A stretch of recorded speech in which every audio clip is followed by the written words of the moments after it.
Невоедначената казнена политика е еден од посериозните проблеми кои се провлекува долго време низ нашето судство.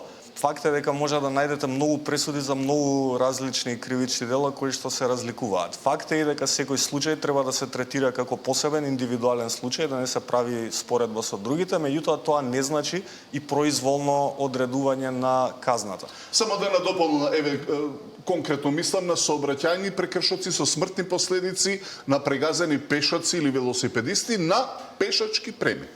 Тие беа јавно поекспонираните случаи, затоа впечатокот е дека тоа е проблем исклучиво таму, иако не е. Меѓутоа се согласувам, да, имавме такви случаи каде што имаше условна осуда, имаше такви случаи каде што имаше прилично високи затворски казни. 10-12 години затворски. Главниот проблем тука е што немаме соодветни образложенија на одлуката за избор на видот и висината на казната од страна на судовите. И тоа оддава простор и за впечатоци дека се должи на непрофесионализам и на корупција, меѓутоа факт е дека дел можеби и на вистина се должи на непрофесионалност и коруптивни влијанија.